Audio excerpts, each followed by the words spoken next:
Bienvenidas y bienvenidos al foro La discusión que falta, política de cuidados. Gracias por sintonizarnos y muchas gracias a nuestras expositoras Patricia Mercado, Elisa Romano, Maripina Menéndez y Margarita Garfias, así como a nuestra moderadora Raquel López Portillo, por acompañarnos el día de hoy en esto que esperamos que sea una muy rica conversación sobre un tema que nos parece fundamental.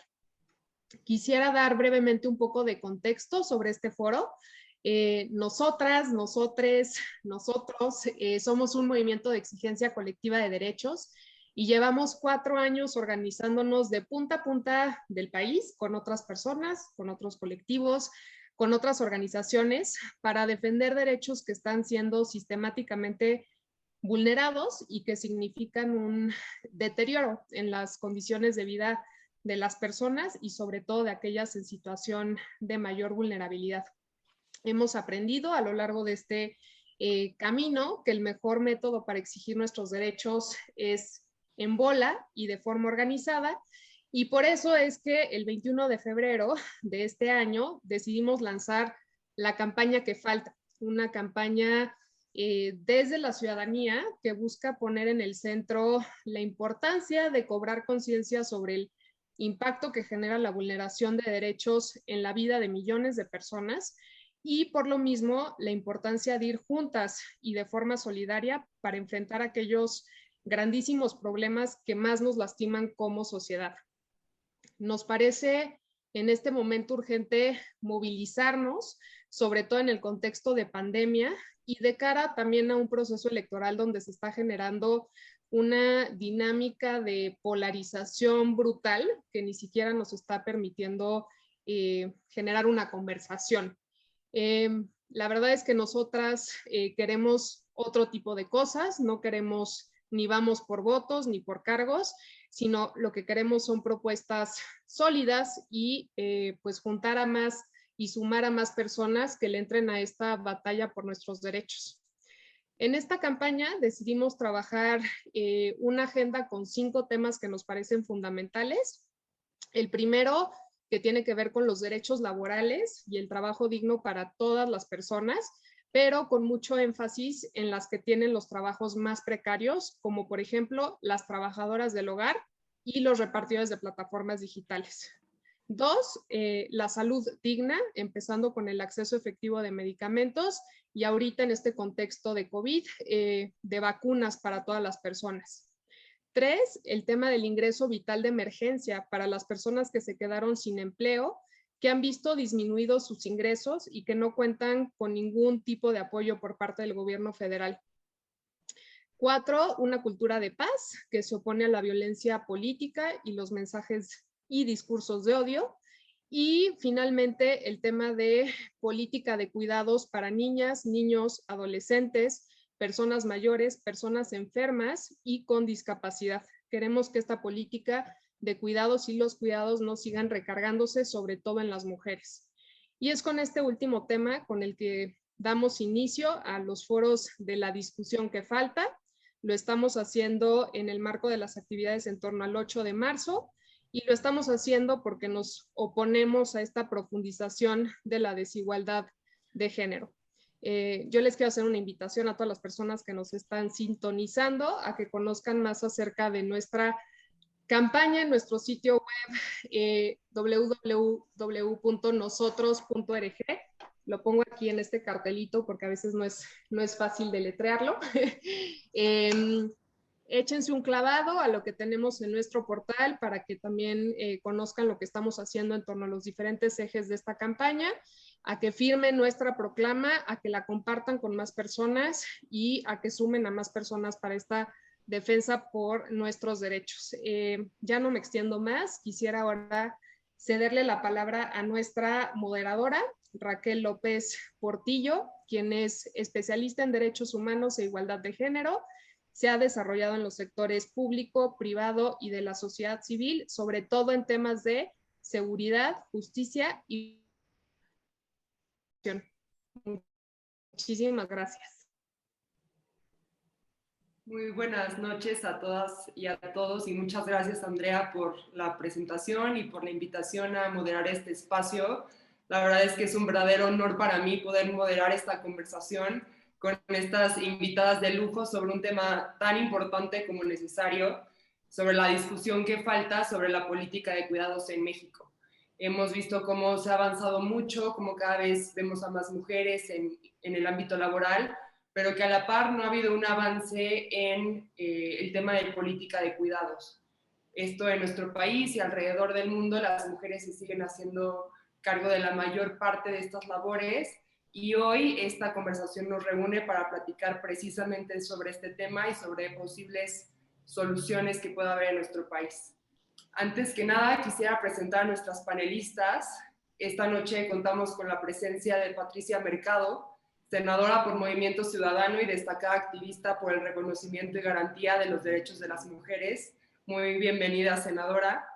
Se encuentra con nosotras también Maripina Menéndez, directora ejecutiva de Save the Children, quien se ha destacado por su labor en el área social de dependencias de gobierno, educativas y organizaciones sociales y particulares por más de 30 años.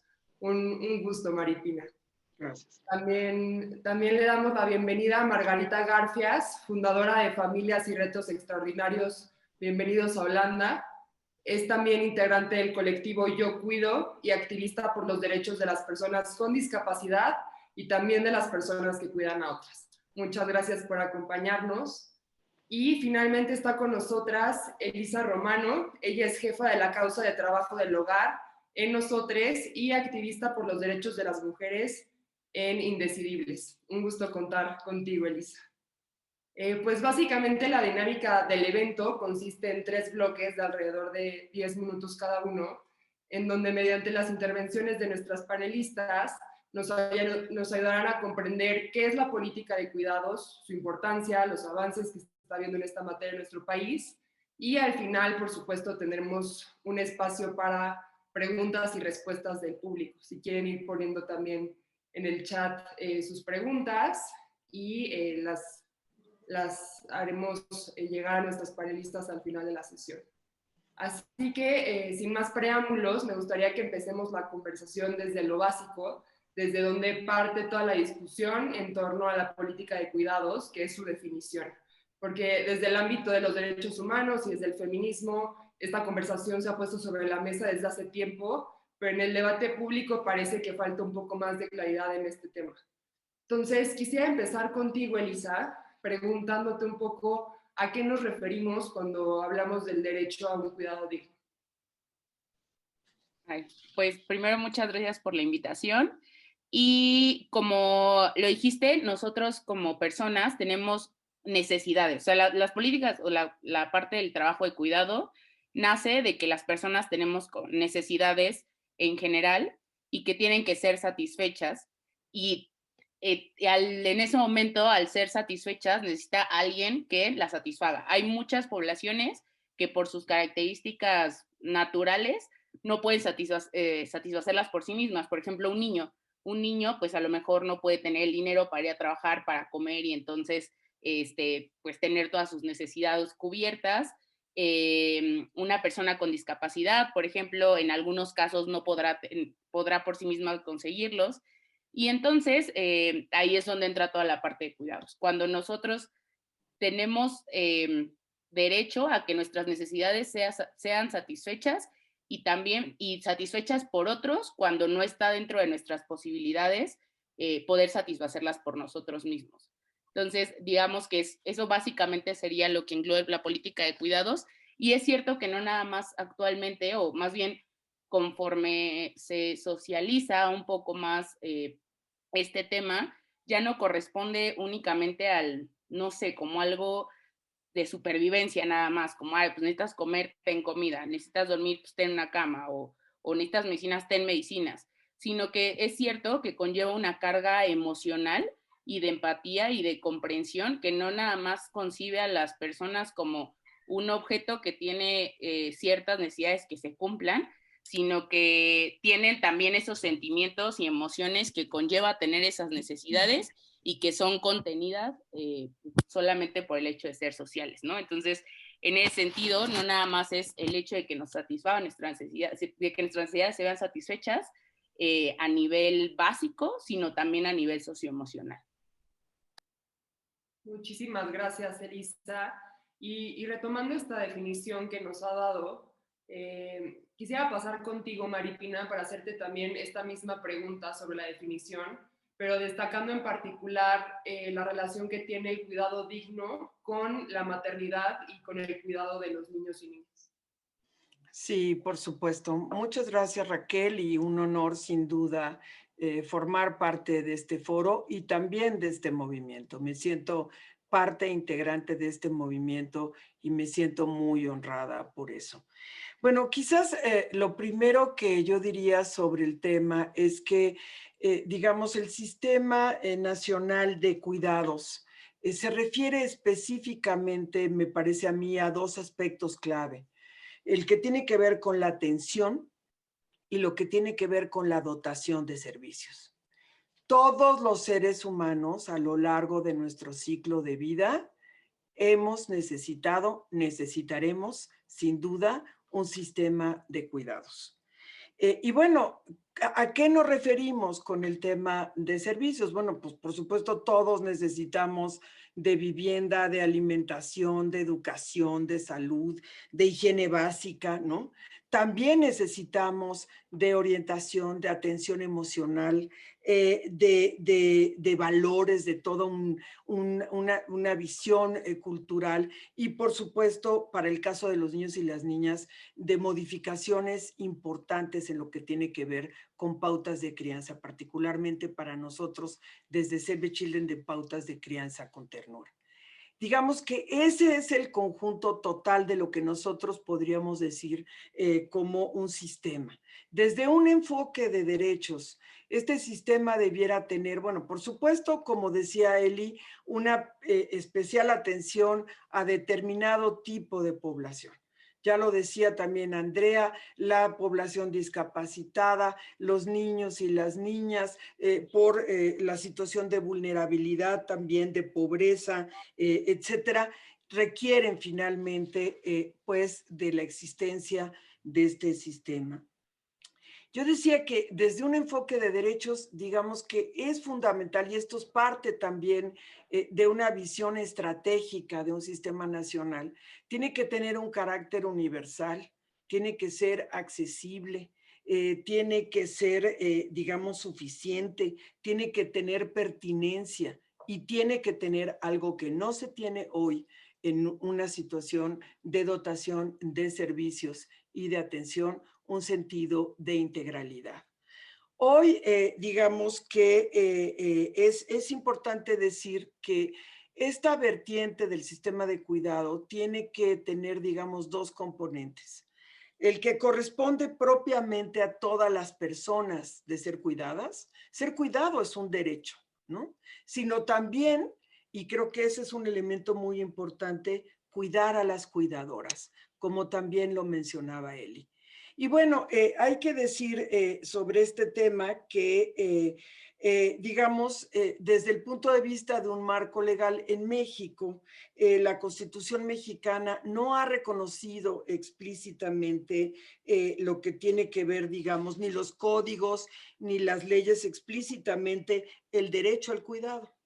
Sin embargo, digamos, tratados internacionales importantes como el tema de la Declaración Universal de Derechos Humanos establecen, y esto es una mención a la que tú hacías, Raquel, una especial atención a los sistemas de cuidado en relación al sistema de cuidado maternal y de niñez. Y lo mismo sucede con la Convención Internacional de los Derechos de los Niños del Niño de Naciones Unidas, que no solo le da el carácter prioritario de cuidado a todos los niños y niñas con las acciones de protección, desarrollo, participación, ¿no? Y sobrevivencia infantil, sino también plantea todo lo que tiene que ver con instituciones y con entidades para efectivamente poder dotar de cuidados, en este caso a niños, niñas y adolescentes.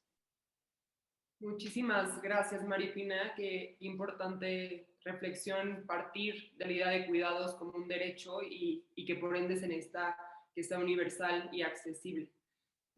Quisiera pasar contigo, Patricia, desde tu experiencia como senadora, preguntarte un poco cómo definirías este derecho al cuidado digno y sobre todo cómo también se ha definido desde el ámbito público. Mira, yo creo que estamos en eso, ¿no? No tenemos en México un sistema nacional de cuidados, no hemos acordado una definición legislativa, digamos, que esté en nuestro entramado institucional sobre lo que esto significa, pero estamos en ese proceso, ¿no? Creo que uno de los acuerdos más grandes del Congreso paritario es entre nosotras, ¿no? Y con eso, pues discutidos con las fracciones, con los hombres legisladores, pero ahora entre nosotras y nosotras hay un gran consenso de que la única manera que realmente podamos construir igualdad de oportunidades y de trato entre mujeres y hombres, pues tiene que ver con que la responsabilidad del cuidado cada vez más, digamos, salga del ámbito de las mujeres como un mandato cultural de género y sea asumido como una responsabilidad de Estado. Ya se dio un primer paso muy importante que, bueno, Margarita Garfias y nosotros, y por supuesto seguramente organizaciones internacionales como Save the Children están, digamos, involucradas en todo este diálogo porque fue un proceso, digamos, que duró su tiempo en esta legislatura. En la Cámara de Diputados ya se hizo la reforma al artículo 4 constitucional, que es el que, digamos, el que inscribe a lo que tenemos, a todos los derechos que tenemos en nuestro país las personas. Y bueno, se hizo esta reforma constitucional que a mí me parece muy importante, fue unánime incluso, donde lo que se define es toda persona tiene derecho al cuidado digno, que por eso seguramente también surge la pregunta, ¿qué queremos decir con eso? Con cuidado digno, que sustente su vida y le otorgue los elementos materiales y simbólicos para vivir en sociedad a lo largo de su vida. Esta definición del derecho al cuidado digno que sustente la vida a lo largo, digamos, pues a lo largo de la vida de las personas, tenemos que volverlo una ley general. También hubo una reforma al artículo 73 constitucional donde este artículo, digamos, mandata o le da la opción, la tarea al Congreso de la Unión que tiene que elaborar en los próximos, ¿no? Siempre hay transitorios, más o menos 180 días, que esos pueden cambiar, para elaborar una ley general para un sistema nacional de cuidados, que la definición es nacional, es no integral, sino nacional. Pero eso se vino al Senado.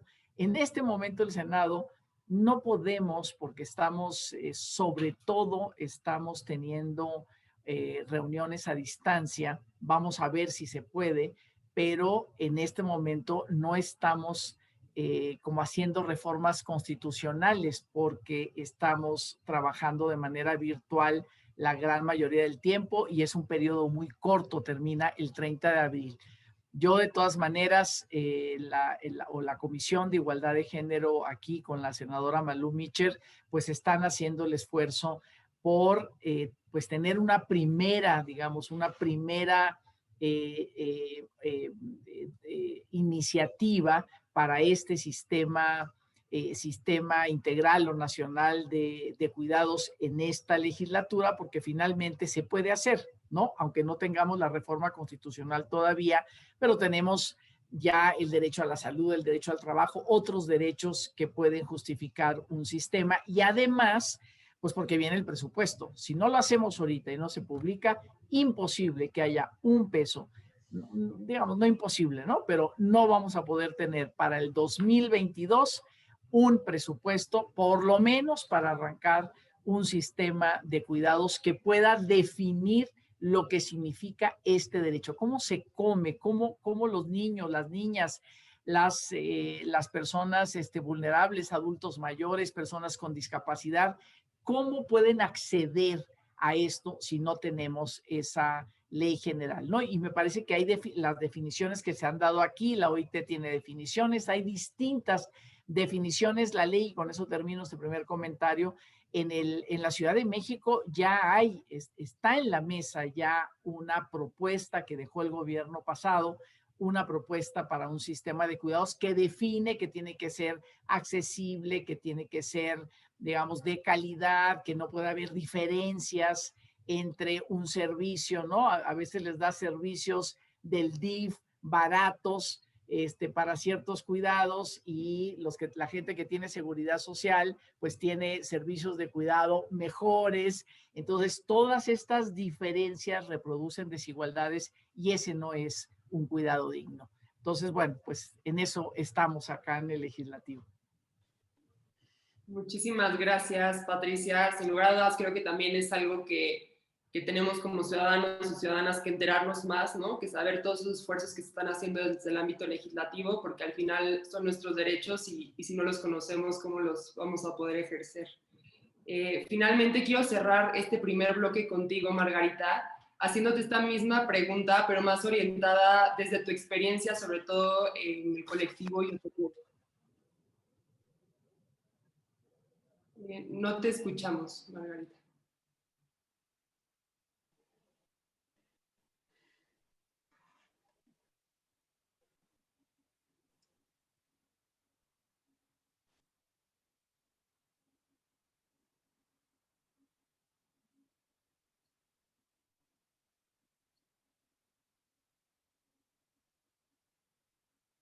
Vamos a darle unos segunditos porque parece que está teniendo problemas con su audio.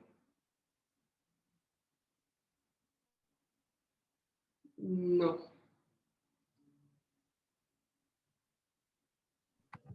Yo creo que es bueno, Margarita, si te sales completamente y vuelves a entrar, a lo mejor ya entras con sonido, ¿no? Luego a mí me ha pasado. Si te parece bien, Margarita, entonces vamos avanzando en el segundo bloque y ahorita regresamos para contestar esta pregunta. El segundo bloque es ya adentrarnos de lleno sobre qué está pasando en México en este tema. Ya un poco Patricia nos adelantó desde el ámbito legislativo, pero hay diferentes formas de abordar el tema y que es sumamente importante, ¿no? Especialmente considerando que de acuerdo al INEGI, en México las mujeres dedican alrededor de 28.8 horas a la semana de trabajo, mientras que los hombres realizan solamente 12.4. Y es posible que de seguir estas condiciones y de no reformarse de una manera adecuada este sistema integral de cuidados, pues que pueda seguir esta tendencia. Entonces, en este sentido, quisiera preguntarte, Maripina, por qué es importante que México adopte un sistema integral de cuidados y cuál sería tu perspectiva igual desde tu propia experiencia.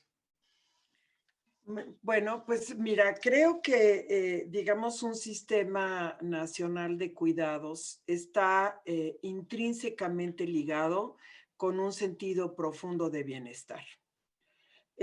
Digamos que es un sistema de cuidados es lo que permite sin duda todo un proceso de reproducción y de subsistencia de la sociedad. Y por supuesto también, si lo vemos, digamos, desde un punto de vista mercadológico, de contexto económico, pues también es el mejor mecanismo de reproducción de la fuerza laboral. Yo decía hoy en la mañana que tuiteé sobre este foro, decía que un sistema nacional de cuidados en México representa un avance civilizatorio.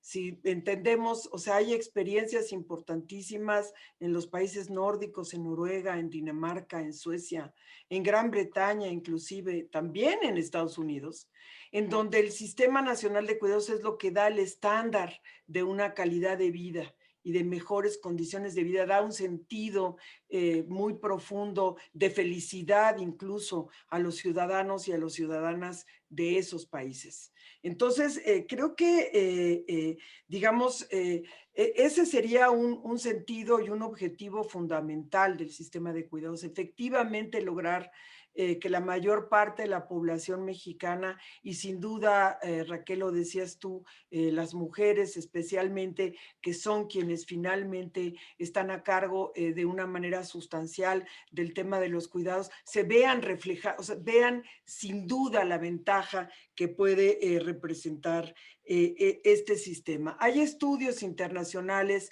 que hablan de que, digamos, en todos aquellos países en donde existe un sistema de cuidados importantes, cuando menos en lo que corresponde al tema de niñez, hay grandes beneficios en sus vidas. Encontramos niños con mejores desarrollos físicos, cognitivo, emocional, social, ¿no?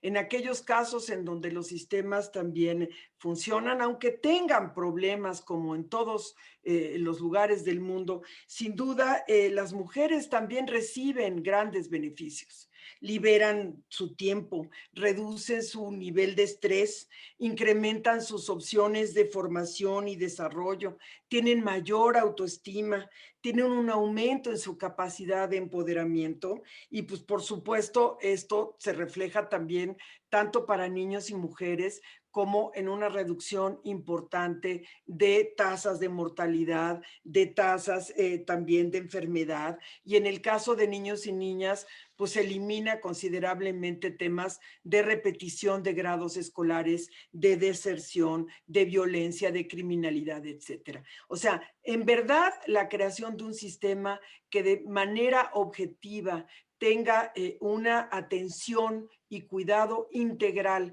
cuando menos para niños y niñas, en todas las etapas de su vida, genera enormes posibilidades para su desarrollo. Y solo simplemente, digamos, para entender qué puede representar, qué representa hoy no tener un sistema nacional de cuidados. Hay, por decir un ejemplo, 3.3 millones de niños y niñas trabajadores que están en una condición de indefensión, porque no existe finalmente un sistema de cuidados que permita sus mecanismos de reinserción escolar o de atención familiar. Hay 13 millones de niños y niñas menores de 6 años y hoy solo el 15% de niños menores de 3 años tienen acceso a un mecanismo de atención preescolar. Y como estos ejemplos, hay muchísimos otros. Un sistema nacional de cuidados nos permitiría efectivamente generar una ruta integral de atención que pueda, sin duda, consolidar el mecanismo de desarrollo para niños y niñas en nuestro país. Muchísimas gracias, Maripina. Creo que fue muy esclarecedor en términos de los beneficios y los retos que también implica. Y lo importante que sería también recuperar estas prácticas internacionales sobre sistemas que ya están activos, que ya llevan tiempo y que bien podríamos recopilar la forma en la que han operado en otros países. Quisiera continuar contigo, Patricia. Ya nos adelantabas un poco de cuál es el estatus en el ámbito legislativo, pero quisiera preguntarte, justamente estábamos viendo hace rato tu intervención en el tema de la brecha salarial, y sin lugar a dudas son dos temas que se conectan, ¿no? Entonces, quisiera que nos pudieras hablar un poco sobre cuáles serían los beneficios y cuál es esta pues parte positiva de lograr un sistema integral de cuidados también para reducir la brecha salarial. Bueno, pues sin duda para las mujeres es, pues, ¿qué puedo decir? O sea, es como la posibilidad de no seguir ancladas, ¿no? En ese que le llamamos el suelo pegajoso, que queremos salir por los derechos, queremos avanzar, queremos saber más, queremos tener mejores ingresos y sin embargo no podemos porque seguimos teniendo estas responsabilidades del cuidado. Las personas, como decíamos, a lo largo de la vida y por muchas condiciones etarias, de condición física, de diferentes vulnerabilidades, pues necesitan o necesitamos ser cuidados. Y el mandato cultural dice que lo tenemos que hacer las mujeres, pues ahora sí, que como sepamos, como alguien nos dé a entender, digamos, no necesariamente como una profesión, sino como un trabajo no remunerado.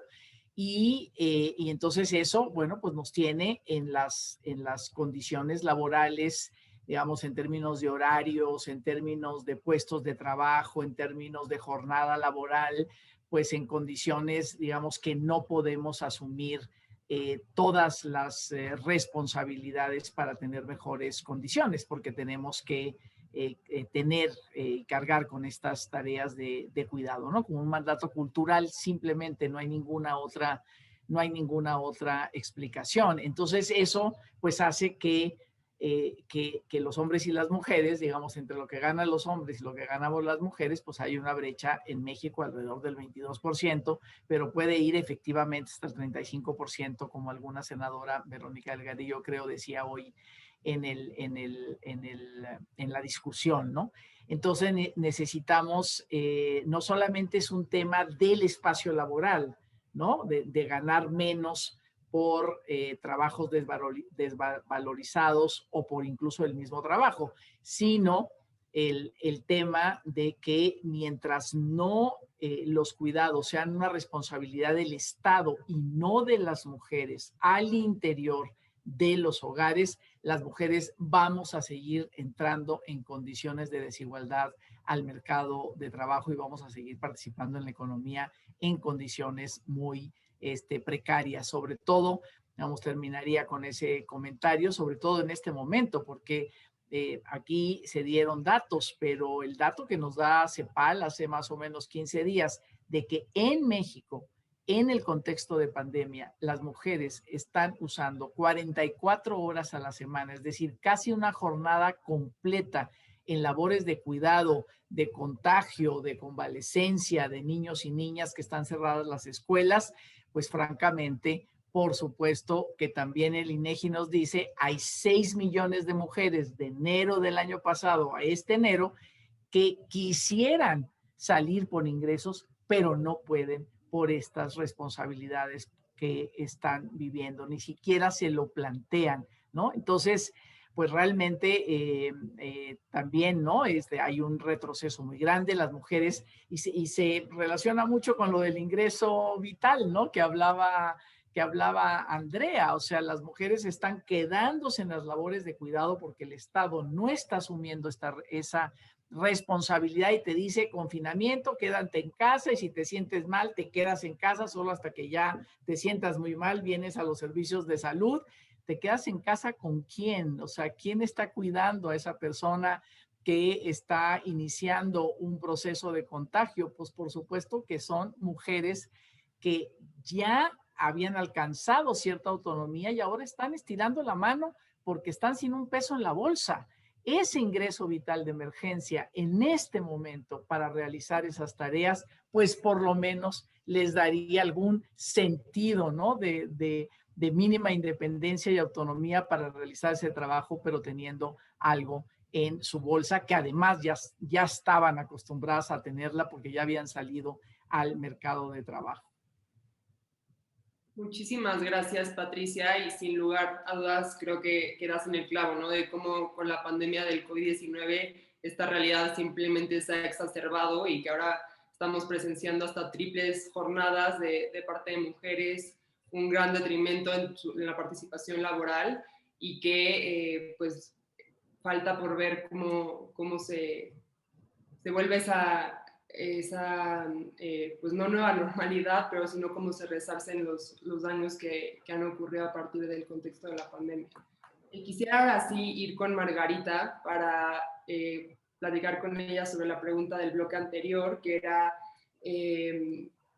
pues que nos compartías un poco de tu experiencia desde el colectivo Yo Te Cuido, cómo defines el derecho a un cuidado digno, y uniéndolo a lo que estamos platicando ahorita, que complementaras lo que hayan hablado Patricia y Maripina sobre este tema, sobre la importancia de un sistema integral de cuidados y en especial cómo afecta el no contar con un sistema de este tipo a personas con discapacidad y a las personas que cuidan a otros, que es con la población que tú trabajas.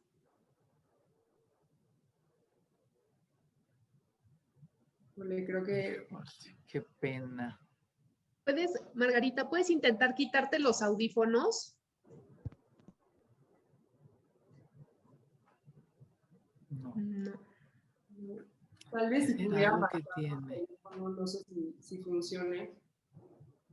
o sea, entrar a la conferencia de Zoom por teléfono. Ah, sí. Sí, por teléfono. La podemos ver y oír por ¿no? Por teléfono. No. Ok. Bueno, ahorita regresamos con Margarita y ya nos dará la intervención completa del resto de los bloques. Y quisiera entonces ir contigo, Elisa, cerrar contigo para ver qué añadirías sobre los argumentos que ya nos han dado el resto de las panelistas y cómo este tema del sistema integral de cuidados finalmente sigue impactando en el trabajo del hogar de millones de mujeres mexicanas. Leí hace rato la columna que escribiste en Animal Político sobre el problema de la feminización de los cuidados y quisiera que abordaras un poco también cómo precisamente estos roles de género que se asignan a los trabajos de cuidado tienen un impacto en este tema. Muchas gracias, Raquel, por leerla primero y creo que justo lo primero es eso, ¿no? O sea, el tema de los cuidados es un tema de género, o sea, no podemos separarlo porque casi el 89% de las mujeres que realizan los trabajos de cuidados son, o sea, de las personas que realizan los trabajos de cuidados son mujeres, perdón. Las mujeres también realizan el triple de las jornadas de cuidados que realizan los hombres. No podemos concebir el tema de cuidado sin concebir que es un tema de género. Y es un tema de género en causa y consecuencia, porque no nada más es como en un sentido de que la desigualdad da origen a que la mayoría de las mujeres se dediquen a los cuidados, porque al no tener las mismas oportunidades de incorporarse a la vida laboral, al tener una dificultad de acceso a una escolarización completa, al ser criadas como personas que cuidan o que están al servicio de otros, partimos del hecho de que la desigualdad estructural de alguna manera predispone a que sea un ciclo sin fin para las mujeres, a que eventualmente que las mujeres sigamos siendo las cuidadoras y explica por qué hemos sido las cuidadoras desde siempre, ¿no? Entonces creo que es un tema primero de enfatizar que es por un problema estructural que no nada más se toca cuando hablamos de cuidado, sino que tiene que ver con economía, con violencia, con falta de oportunidades para las mujeres en todos los ámbitos.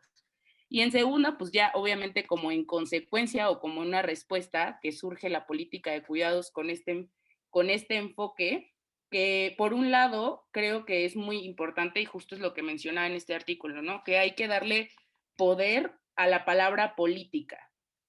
¿Por qué en esta frase de política de cuidados?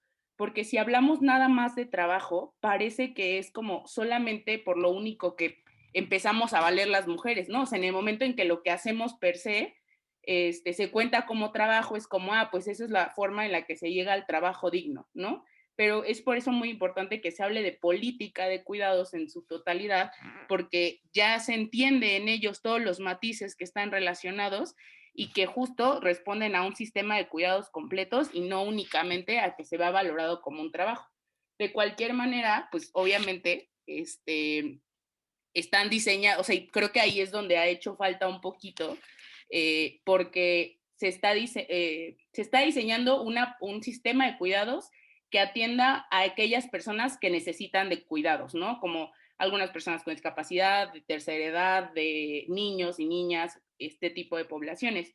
Sin embargo, creo que justo falta el enfoque de cuidar a las que están cuidando y esas medidas no son únicamente remunerar el trabajo que no está siendo remunerado, sino generar estos espacios para que puedan desempeñarse en una totalidad de lo que abarca una vida digna y no nada más una compensación económica por el trabajo que ya están haciendo.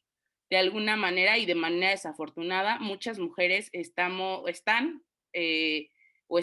porque pues, unas poquito participamos de ese rol social de cuidados y otras mucho más, condenadas a eso, porque históricamente es el único lugar al que hemos podido acceder. Y creo que en un momento de la historia, por ejemplo, las trabajadoras del hogar fue el único, como no tenían acceso a ningún tipo de educación, no tenían acceso a otro tipo de empleos, el trabajo en el hogar fue de las primeras cosas que se pudieron hacer de manera remunerada y que representaron un empoderamiento económico para las mujeres.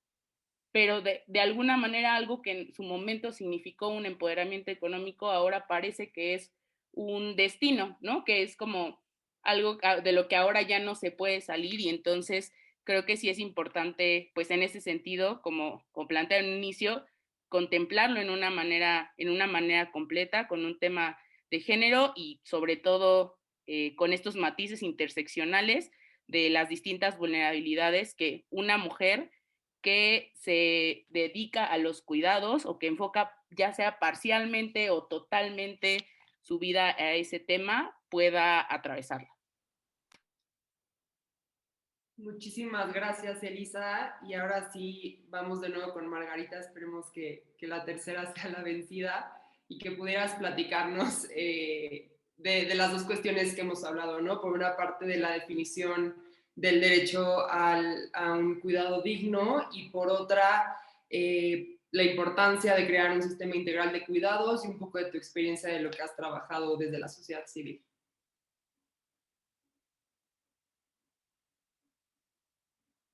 Híjole, no.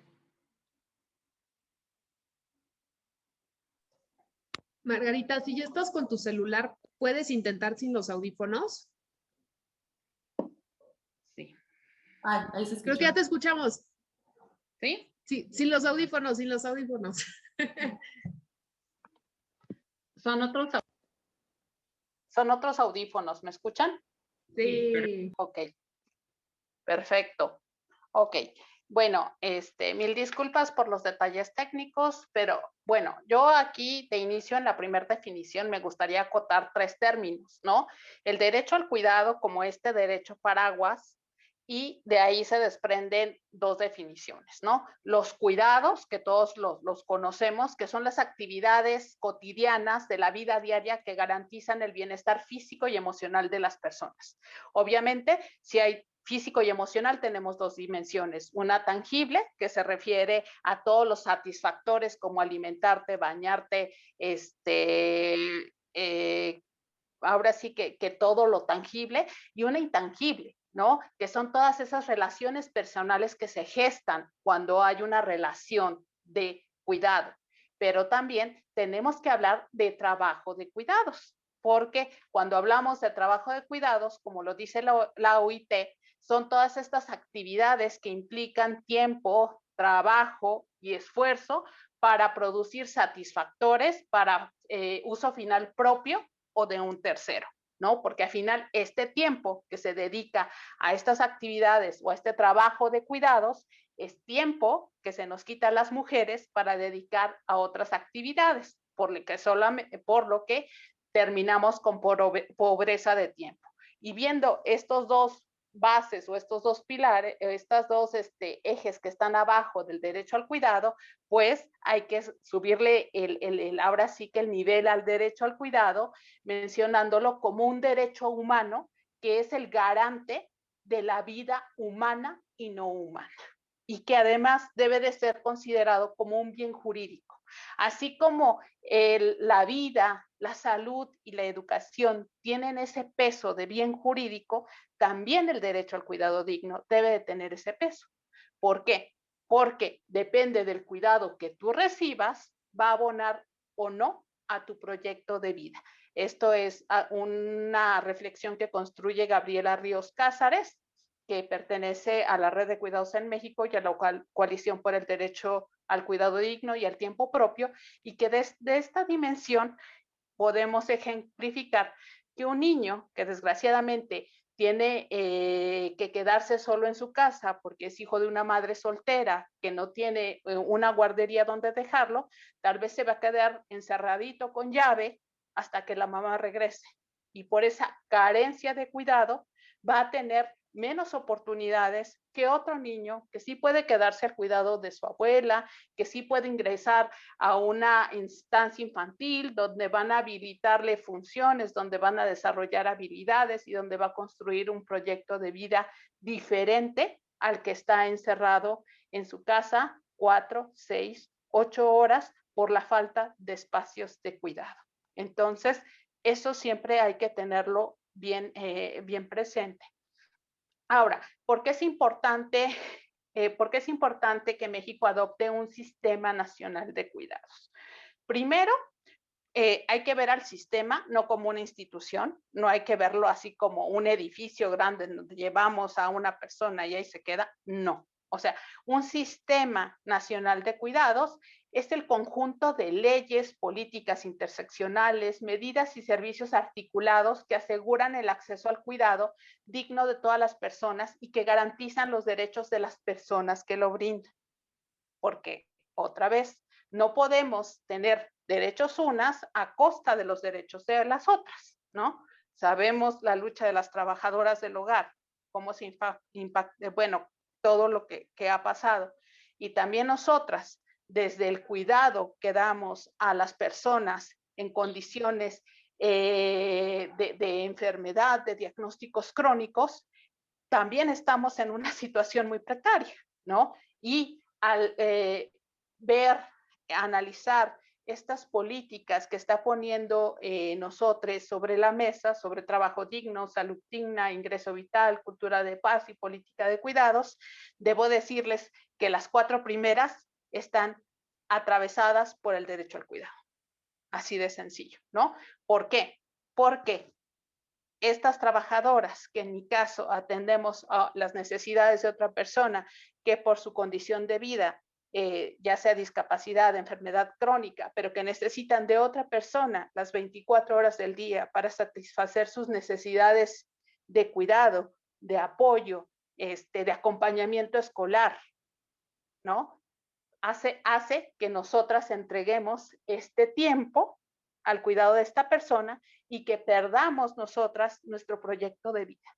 Este proyecto de vida puede ser un empleo, que desgraciadamente en México los derechos no son derechos, son prestaciones sociales, condicionados a muy pocas personas que pueden insertarse a un mercado formal, que perdamos el derecho al estudio, porque los estudios no garantizan, no hay esa flexibilidad para decir, me tomo un chance en lo que cuido a mi abuelita, en lo que cuido a mi hijo, o quiero otra modalidad de académica, de estudio para poder terminar mi carrera, razón por la cual muchísimas madres jóvenes que tienen que encargarse del cuidado o de sus padres, de sus abuelos o de hijos cuando deciden afrontar la maternidad a edades tempranas, tienen que abandonar el estudio.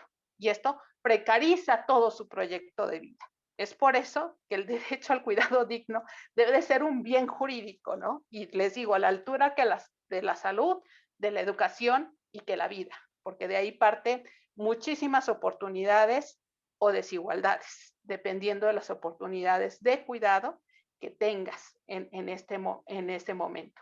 Y bueno, también aquí hay otra cosa bien importante.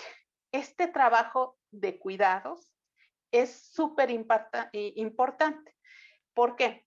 Si nosotros analizamos las cuentas satelitales del INEGI, del trabajo no remunerado en los hogares, representan el 22.8% del Producto Interno Bruto. Una cifra más grande que la industria automovilística, que la industria manufacturera, que la industria inmobiliaria en nuestro país. El problema es que se realiza sin remuneración alguna y es hecho mayoritariamente por mujeres. Mujeres que por realizar este trabajo tienen que abandonar su proyecto de vida.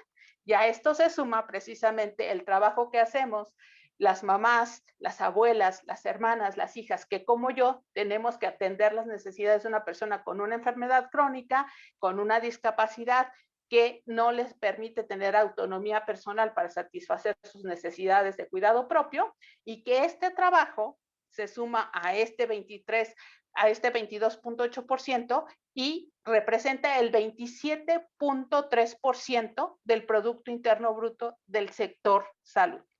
Casi una tercera parte de lo que le toca al sector salud lo estamos haciendo en las casas. Y eso representa, obviamente, la pérdida de este proyecto de vida, la pérdida de nuestro tiempo propio, porque también aquí hay un concepto muy interesante cuando hablamos de cuidados. Este concepto viene de Pilar Alberti, una maestra que también está en la coalición por el derecho al cuidado digno y al tiempo propio de las mujeres. Y Pilar Alberti nos dice que el tiempo propio es un derecho humano que garantiza la libertad en el uso del tiempo para atender las necesidades e intereses de las personas en todos los ámbitos, tanto públicos como privados de vida.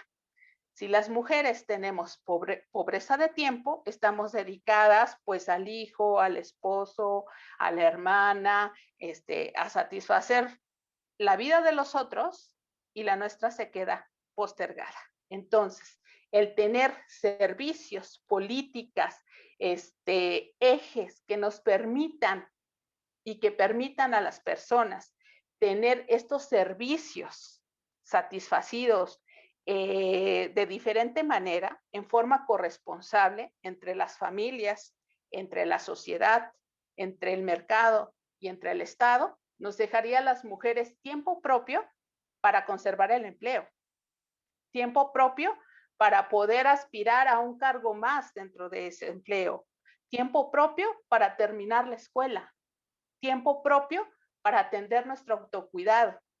Y el tiempo propio no es igual que el tiempo libre. El tiempo propio es el que tenemos para nuestro propio consumo y el tiempo libre es lo que te queda después de hacer todo este trabajo. Entonces, hay que focalizar bien. Tiempo propio, tiempo libre. Y bueno, también hay que involucrar a los hombres, ¿no? Porque así como hay una perspectiva de género en donde focalizamos todas estas desigualdades que de manera estructural se convierten en violencia hacia las mujeres, también hay que considerar una perspectiva de cuidado como una dimensión inseparable de la vida humana y no humana, que va más allá de géneros, de generaciones, de condiciones de vida. Y que desde el primer suspiro al nacer hasta el último al morir, dependemos de cuidados, ¿no? Somos seres interdependientes. Entonces, si comenzamos a analizar todo desde esta perspectiva de cuidado, se van a ir cambiando las políticas públicas para poder involucrar, les digo, a los hombres en el trabajo de cuidados. Y aquí hay algo muy interesante. La ENUD del 2016 señala que cuando los hombres se involucran en el cuidado de los miembros de la familia, ocurre algo muy importante. Se reduce el 37% la violencia emocional. Se disminuye en 74% la violencia física. Se disminuye en 60% la violencia económica y se disminuye en un 80% la violencia sexual. Y esto abona a la cultura de paz. Muchísimas gracias.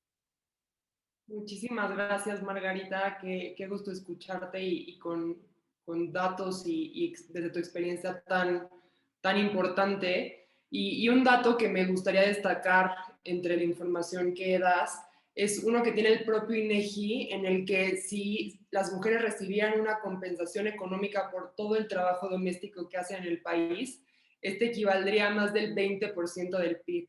Entonces creo que esto también sirve para dimensionar el valor económico que tiene este trabajo doméstico remunerado y la urgencia de precisamente de reformar este sistema nacional de cuidados del que hemos estado hablando. Ahora sí, para cerrar esta primera parte y pasar a la sección de preguntas y respuestas, quisiera ir contigo, Patricia, primero regresando también a lo que comentabas sobre el estatus a nivel legal, de cómo va esta propuesta que ya se discutió en la Cámara de Diputados y que de momento se encuentra un poco frenada. Quisiera preguntarte, así como está esta propuesta, ¿crees que realmente pueda garantizar en su totalidad el derecho al cuidado digno? ¿Y cuáles crees que son los aspectos que consideras que faltan para lograrlo, en especial, pues ya como a nivel federal y a nivel de reforma constitucional? Bueno, yo creo que necesitamos una reforma fiscal profunda para poder pagar los cuidados. O sea, si nosotros decimos, el dato que acabas de dar, que los trabajos de cuidado y trabajo doméstico representan el 23% del Producto Interno Bruto, bueno, pues eso puede costar que el Estado tome la responsabilidad del cuidado. Aquí el tema es cómo, digamos, yo soy de la ahora sí que de la idea, o sea, o me afido a las expertas que nos hablan, o a ciertas expertas que nos hablan de que hay que sacar el cuidado de los hogares, ¿no? Y al sacar el cuidado de los hogares es llevarlo a la responsabilidad del Estado. Y cuando hablo de Estado, no hablo de gobierno, hablo de toda su institucionalidad, como decía Margarita, o sea, es un sistema, ¿no? Donde muchos ponen el sistema educativo, el sistema de salud, digamos, ponen dentro instituciones como el DIF u otras instituciones, los institutos para adultos mayores, los institutos para personas con discapacidad, es decir, esto cómo lo conectamos para que se vuelva una responsabilidad de Estado. Si hasta ahora lo hemos hecho las mujeres como una responsabilidad de trabajo no remunerado, además lo hemos hecho, pues no es cuidado digno, porque, digamos, lo hemos hecho como podemos, lo hemos hecho como se entiende que por el nada más tener un cuerpo de mujer ya sabemos hacer todo, sabemos cuidar niños, enfermos, personas con discapacidad, digamos, ahí no se necesita nada más que allá que amor y ganas de servir a los otros, que es el mandato cultural que nos dan a las mujeres. Entonces, digamos, romper eso y pagarlo, financiarlo como una responsabilidad de Estado, desde gobiernos locales, formación de cooperativas de cuidado, que es una de las recomendaciones, digamos, más importantes que se hacen cuando realmente el Estado empieza a asumir la infraestructura del cuidado con estas consideraciones, como decía Maripina, ¿no? En el sentido de que es un sistema profundo de bienestar, ¿no? Para que las personas estén bien y puedan desarrollar todas sus capacidades. O sea, de ese tamaño, digamos, simple, pero de ese tamaño es el tema, ¿no? El secretario de Hacienda lo ha repetido varias veces. ¿Cuánto estamos dispuestos a pagar? ¿No? O sea, ¿cuánto estamos dispuestos a pagar en términos fiscales para este sistema de cuidados? Y para eso, pues ahora sí que necesitamos un nuevo pacto sexual para cambiar esta división sexual del trabajo que hay en este momento, y eso significa financiamiento. Eso significa cambiar las prioridades del presupuesto público para poner una atención especial para lograr esa sociedad de bienestar que garantiza que las personas puedan desarrollar bien todas sus capacidades. Así es que no es solamente desarrollar la idea, ¿no? La idea del sistema, sino cómo lo vamos a financiar. ¿Qué hay ahorita? O sea, ¿qué hay ahora en la bolsa? Digamos, hay bolsas estatales, hay bolsas municipales, hay bolsas federales también.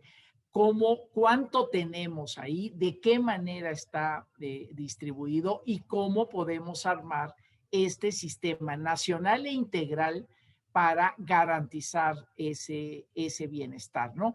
Y una de las cuestiones, si bien Elisa tiene, digamos, toda la razón, que el tema de cuidados no es un tema solamente de trabajo, pero una de las cosas que estamos poniendo en la mesa el movimiento feminista, de mujeres y todas estas extraordinarias economistas feministas, es decir, ese trabajo sobre todo el trabajo de cuidados, tiene que ser un trabajo remunerado, un trabajo decente, es decir, un trabajo con derechos.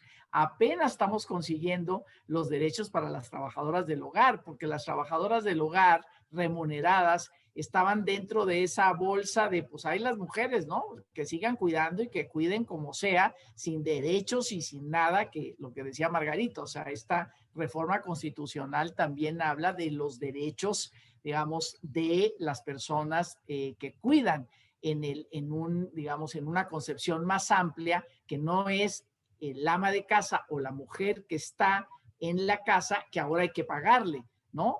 No, o sea, yo puedo dedicarme a cuidados si yo quiero, si es mi profesión, si es mi realidad, si es mi contexto. El tema es que ese sea un trabajo remunerado, sea una generación, hay la posibilidad de generar millones de empleos en este tipo de economía en lugar de tener esos trabajos muertos en términos económicos. Entonces, digamos, podemos generar toda una cosa, pues todo un sistema en un círculo virtuoso de crecimiento económico, de generación de empleo, de trabajo decente con derechos y por otro lado, por supuesto, garantizar estos cuidados a los que tenemos derechos en una sociedad que quiere producir bienestar y por supuesto desarrollo de capacidades que además si tú ves la Constitución pues tenemos todos esos derechos. Entonces ahora pues el embudo de cómo accedo a esos derechos y a ese bienestar y a ese desarrollo de capacidades pues tiene que ver también con poder desarrollar este gran sistema, digamos, sistema de Estado, no de gobierno, sistema de Estado para lograr esta sociedad que garantice el cuidado a las personas para su desarrollo. Muchísimas gracias, Patricia. Y qué importante también destacar el tema económico, el tema fiscal, porque a veces en temas de derechos acaban siendo como una idea abstracta, ¿no? Y al final estamos hablando de seguridad social, de extender servicios y que para materializar esos derechos, pues cuesta, obviamente, y cuesta bastante. Y también, pues habrá que ver con el tema de las trabajadoras domésticas, pues cómo funciona la ratificación del convenio de la OIT, que me parece que entra en vigor en julio, si no me equivoco. Sí. Me gustaría pasar ahora contigo, Elisa, hablando también sobre el tema que ya había mencionado Patricia, sobre la falta de presupuesto y lo necesario que es para, en verdad, lograr una nueva estructura orgánica que sostenga este sistema integral. ¿Tú qué consideras que pueda pasar en ese sentido y cuál sería la propuesta que han trabajado desde nosotros en este aspecto? Creo que es, por un lado, la iniciativa que se está impulsando, pues obviamente es la del ingreso vital, ¿no? O sea, que es de base que haya, y que además ya está estudiada, que es viable, ¿no? O sea, incluso con todos los gastos que hay de la pandemia y todo lo que tuvo que reaccionar el gobierno, está estudiada a que es una opción viable que puede dar a los sectores con cierta vulnerabilidad o en mayor situación de vulnerabilidad, una respuesta y un alivio temprano para ello. Y segundo, creo que sí hay un tema en el que no se está realmente redireccionando el gasto público como se debería y como bien dice Patricia, en esos lugares donde ya está asignado. Por ejemplo, las guarderías cerraron, pues porque no pueden tener a los, bueno, en parte porque las que se cancelaron, pero las que están y que ya no pueden tener a los niños. ¿Qué otras preguntas hay?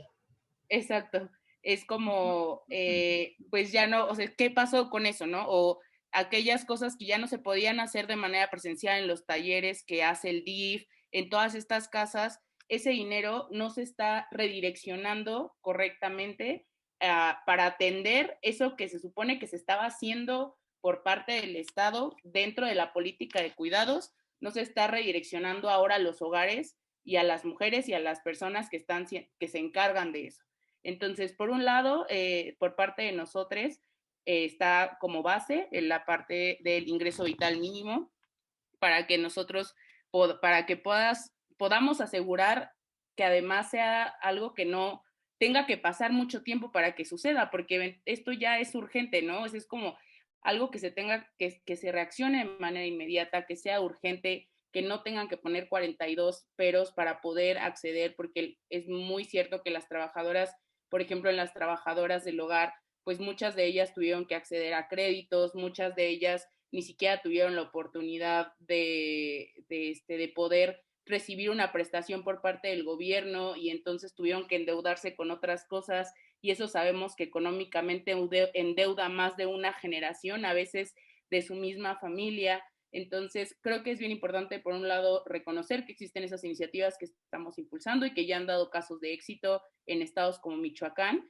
Y por otro lado, exigir, estamos exigiendo y que se visibilice, perdón, ese ejercicio del gasto público que estaba designado para justo estos tareas de cuidado que ya estaban en el exterior, pero pues que en dónde está todo eso, ¿no? Y pues nada más me gustaría abonar rápido algo que justo dijo Patricia, que finalmente el hecho de que sí, además de que hay que concebirlo más allá del trabajo, pero al concebirlo como un trabajo y que se reciba una remuneración por tal, pues nos conviene a todos, ¿no? O sea, sí, es por un lado porque fomenta que las mujeres tengan un mayor empoderamiento per se, o sea, el hecho de que tú tengas un ingreso por el cual puedes ser autónomo y no tengas que depender de otros factores, eso impacta directamente al empoderamiento de una persona y en su capacidad de actuar en la esfera social.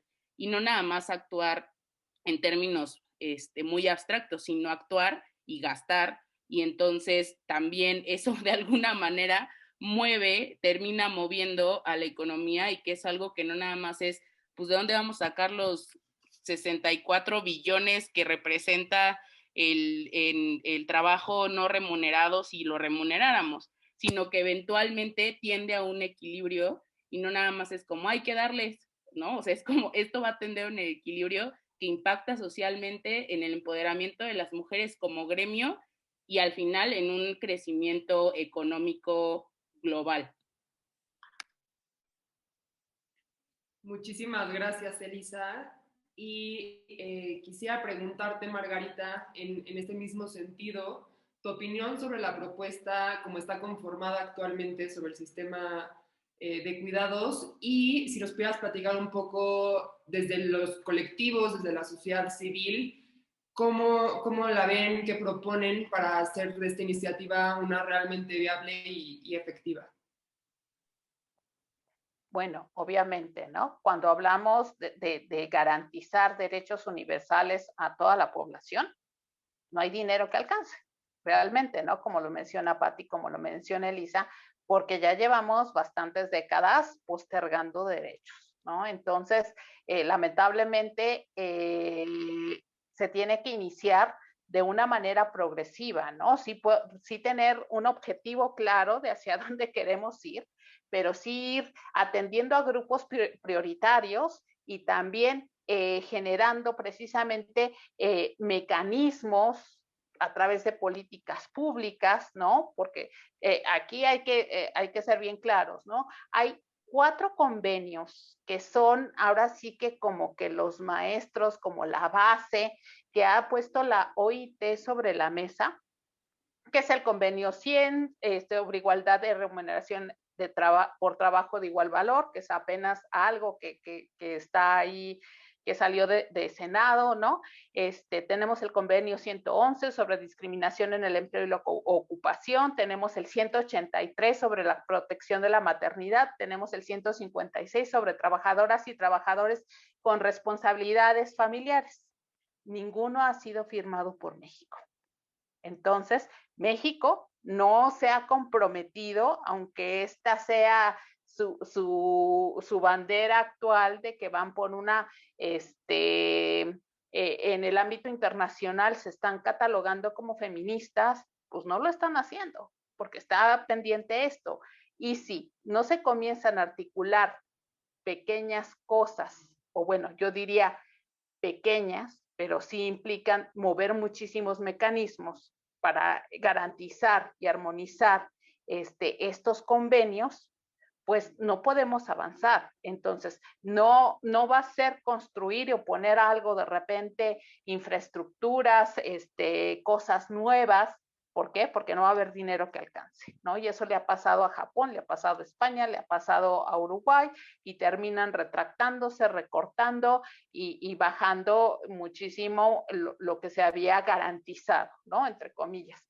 Pero si comenzamos a ver que toda la vida está, toda la vida a partir de una perspectiva de cuidado, nos invita y nos obliga a legislar, a planear los presupuestos siempre con este sentido, en garantizar que las mujeres van a tener las mismas tiempos para ingresar a un empleo formal, los hombres también, así como que ambos tener los mismos tiempos para cuidar.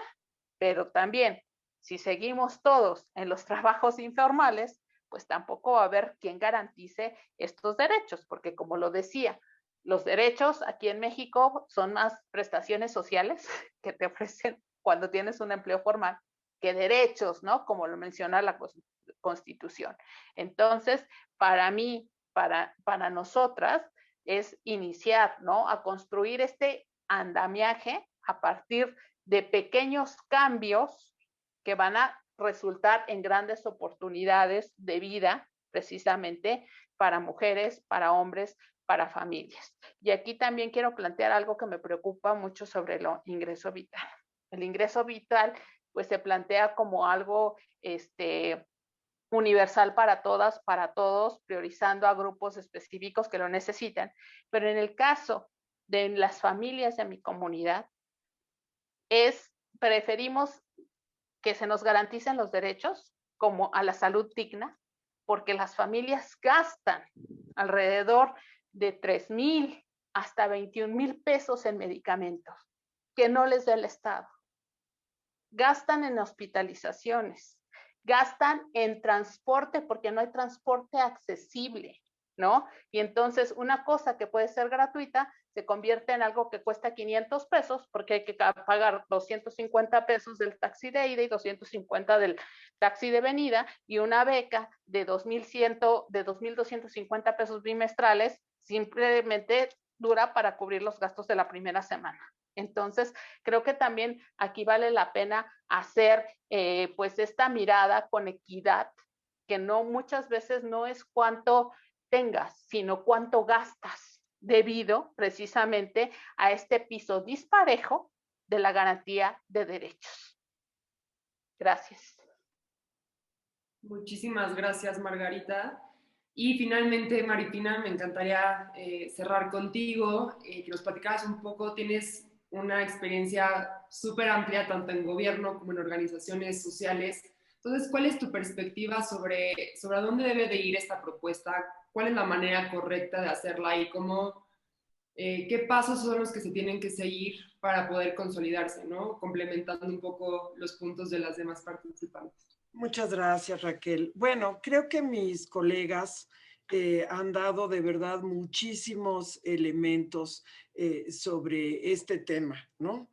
O sea, la necesidad de incorporar a las mujeres a procesos productivos, lo que sin duda finalmente va a generar riqueza en la sociedad, la necesidad de ubicar claramente reformas fiscales es fundamental también.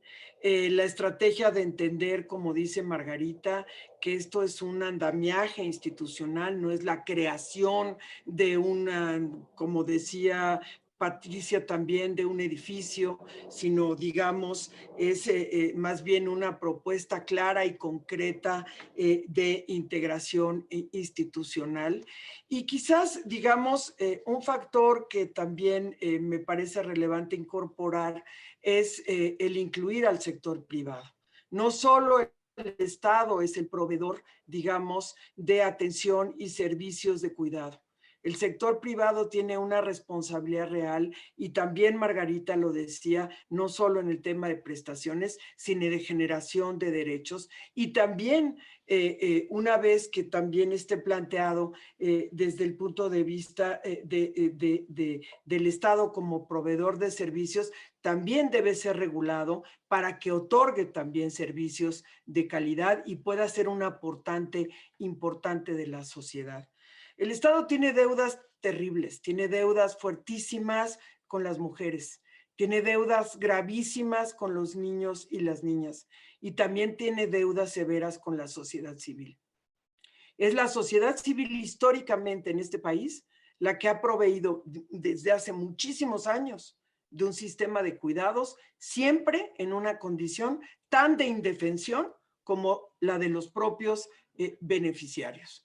Entonces, digamos que hoy más que nunca pienso que sí hay avances, y reconozco lo que dice Patricia, y hay avances porque hoy el movimiento feminista es en realidad el movimiento más importante de contrapeso a un Estado que a veces no quiere ver ni escuchar en su transformación la realidad que están viviendo miles de mujeres y miles de niños y niñas mexicanos. Pero también hay enormes retrocesos.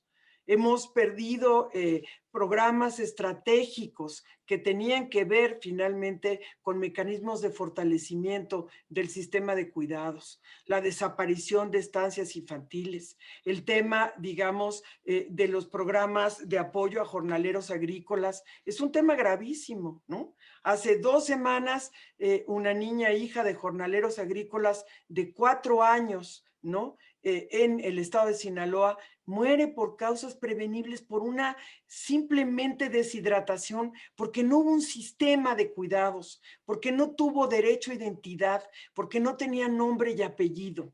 O sea, esos son los grandes vacíos que está generando en este país no tener un sistema de cuidados que básicamente lo único que requiere es una ley general, por supuesto, un fortalecimiento financiero a las instituciones que existen. Necesitamos mejores condiciones de salud, mejores condiciones de educación.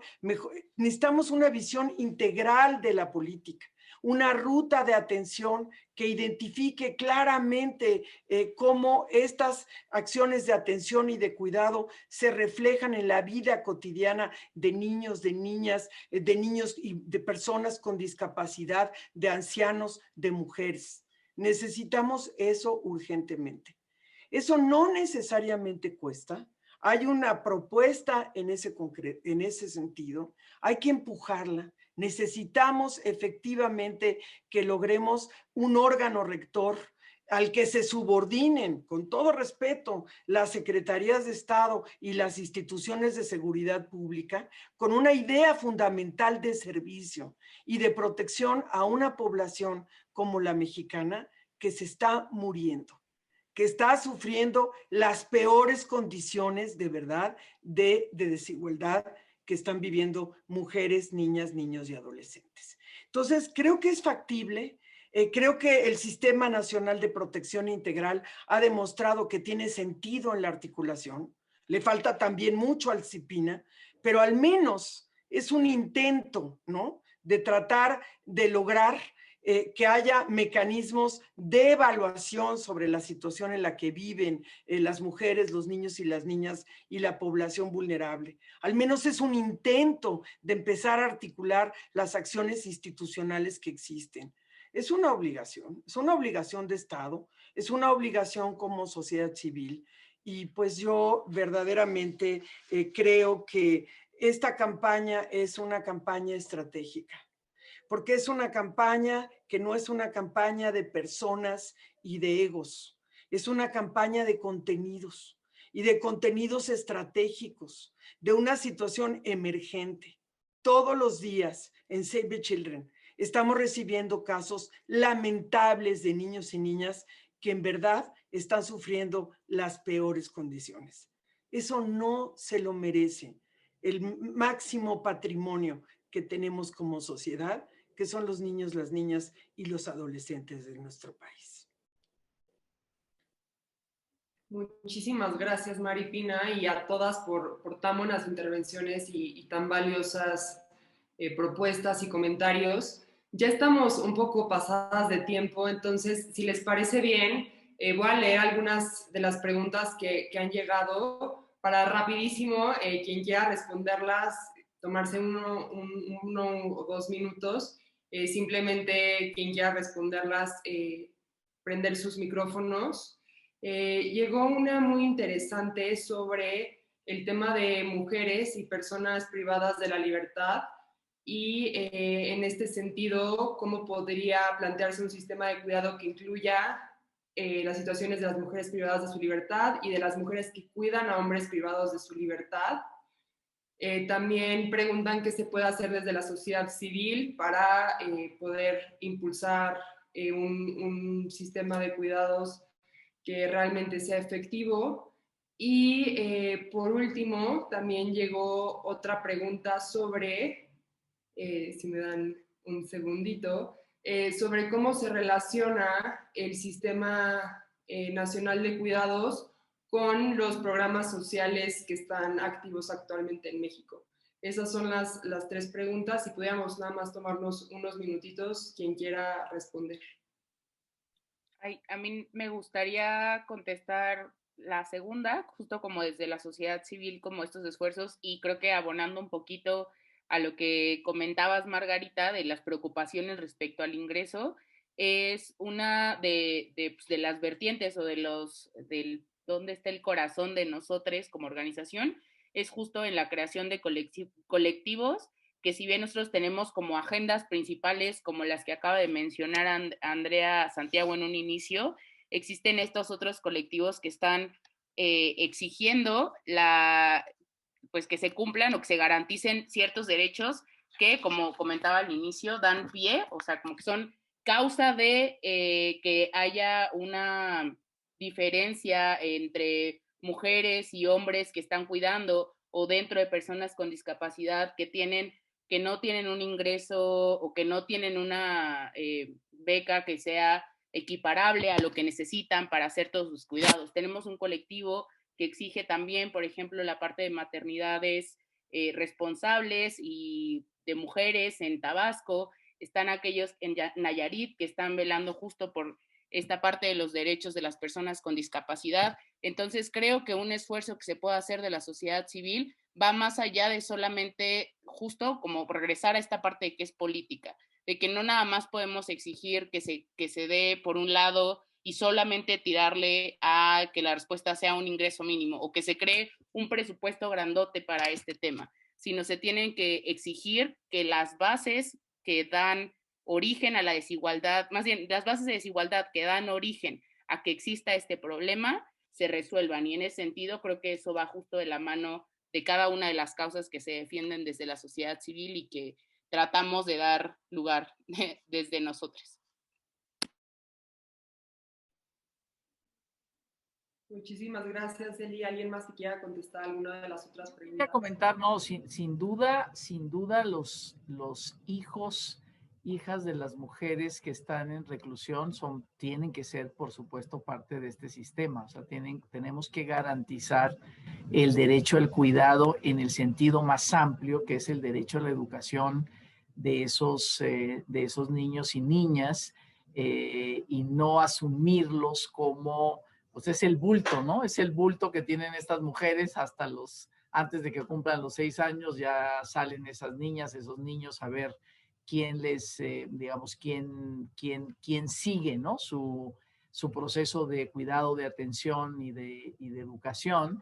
Entonces, claro que tiene que ser parte de ese sistema porque también, o sea, no, por una parte, esas mujeres, pues, por supuesto que tienen derecho a la maternidad. Estar en reclusión no te elimina ese derecho. Tienen derecho a la maternidad, tienen derecho a estar con sus hijas e hijos, pero también esos niños y niñas en sí mismos, pues tienen derecho al desarrollo, digamos, de todas las actividades y todas las necesidades de un niño, una niña. Entonces, ¿cómo combinas eso? Y bueno, ahí sí, no solamente es una responsabilidad de Estado, es una responsabilidad de gobiernos, ¿no? De gobiernos locales con sus sistemas penitenciarios y, por supuesto, a nivel de la federación, ¿no? Entonces, sí entran, sí hay muchas propuestas alrededor de eso, digamos, en algunos lugares mejor, en algunos lugares peor, pero sí necesitamos resolver y tiene que ser parte de este sistema integral y de este sistema nacional. ¿Qué hacemos con estos niños y niñas para que tengan el derecho a estar con sus madres, pero también sean respetados sus propios derechos? Muchísimas gracias. Y ahora sí, para pasar al cierre, me gustaría darles la palabra a cada una y que en un minutito nos pudieran compartir con qué les gustaría que se quedara el público que nos escucha, qué concepto quisiera que se les quedara como en las mentes de esta conversación. Y me gustaría empezar contigo, Margarita, en un minuto muy breve. Sí, muchísimas gracias. Pues que el derecho al cuidado digno es para todas y todos, porque nadie está exento de que te enfermes, de que te hospitalicen, de que entres a cirugía. ¿Y quién te va a cuidar? ¿Quién va a garantizar ese cuidado si no está garantizado por la ley, por la legislación? No lo va a reconocer el patrón, no vas a tener ningún apoyo, ¿no? Entonces, creo que todos hay que asumirnos como personas que vamos a necesitar cuidados a lo largo de toda nuestra vida como seres humanos interdependientes. Gracias. Muchísimas gracias, Margarita. Elisa, ¿algo que nos quieras comentar? Sí, que bueno, igual recordar que el problema de la agenda de cuidados pues es un problema de género que se tiene que abordar siempre desde esa perspectiva y que es a consecuencia de muchas desigualdades que atraviesan a las mujeres que se tienen que resolver y que se tienen que atender para que no nada más se conciba como un tema que se resuelve en lo económico o brindando este tipo de compensaciones en el marco de un trabajo, sino que se tiene que concebir a la mujer como todo un ser social y complejo que tiene una crianza diferenciada que dio lugar a que, sumado a las desigualdades, se mantenga en este espacio y probablemente así sea en mucho tiempo, pero que estamos luchando para que deje de ser una obligación o una condena y que se vuelva una opción. Muchas gracias, Eli. Patricia, ¿alguna conclusión? Pues mira, simplemente decir que las responsabilidades de cuidado, así como todos, ¿no? Tenemos el derecho a ser cuidados, cuidadas, también todos, cuando hablamos de responsabilidad del Estado, el Estado está conformado por todos, la institución familiar, los hombres, las mujeres, los gobiernos en todas sus expresiones, las comunidades. Y entonces, como es una responsabilidad de Estado, no es una responsabilidad de las mujeres. Estamos entrando en una crisis de cuidado. Nos dicen todos los organismos internacionales, expertos están estudiando este tema, lo que decía Maripina con el tema de niños y niños. No es quitar un programita aquí, quitar un programita allá. Si toda esa, digamos, si todas esas políticas se van retirando, vamos a entrar en una crisis de cuidados muy fuerte que nos va a costar mucho más poder recuperar. Y como al hablar de responsabilidad de Estado, los hombres, las mujeres, las comunidades, las familias, las organizaciones, la sociedad civil, los gobiernos, pues como decía Andrea, lo mejor es resolverlo en bola, en colectivo, participando, organizando, para que, y termino con esto, o sea, se acaba de meter una ley en la Cámara de Diputados, una iniciativa para meter a la cárcel, no me acuerdo cuántos años, si 60 o 50 años, a aquellas personas que abandonen a viejos o adultos mayores, ¿no? Cuando dices, pero qué barbaridad, o sea, lo que necesitamos es las políticas de cuidado, ¿no? Para que las familias que no pueden, para que las mujeres que no pueden seguir adelante, para que el hijo que no puede cuidar a su madre o a su padre no lo lleven a la cárcel, sino que realmente le den una salida en términos de cuidados como Estado. No permitamos ese tipo de, digamos, quizás buenas intenciones, pero pésimas arreglos de convivencia.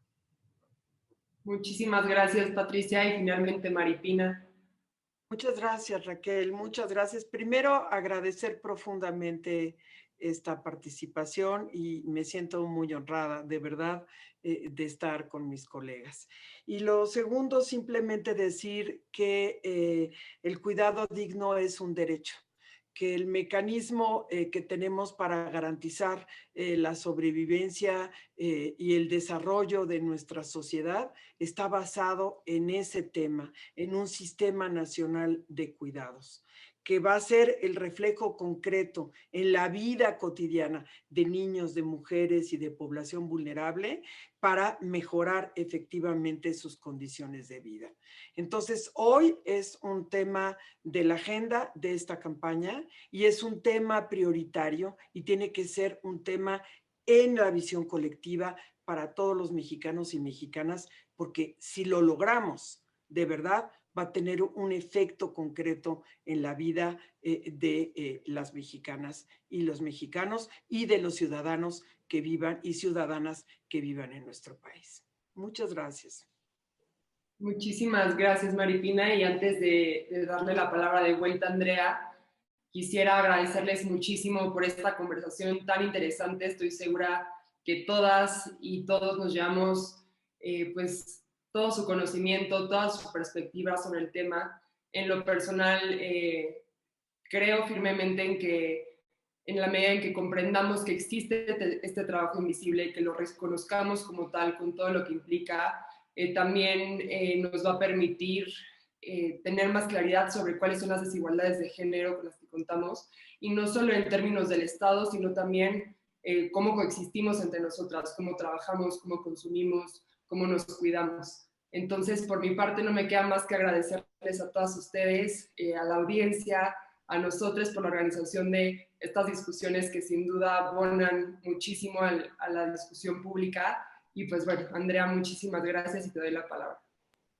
Sí, pues yo también nada más para cerrar y decirles que estamos agradecidísimas por su participación. La verdad es que ponemos en el centro que estas son el tipo de discusiones que nos hacen falta. Todo este año vamos a estar haciendo campaña por nuestros derechos y nuevamente pues invitarlos a nuestro sitio a conocer más acerca de la campaña, a ganar conciencia, a sumar a más personas y bueno, pues buenas noches y gracias a todas y a todos por sintonizarnos.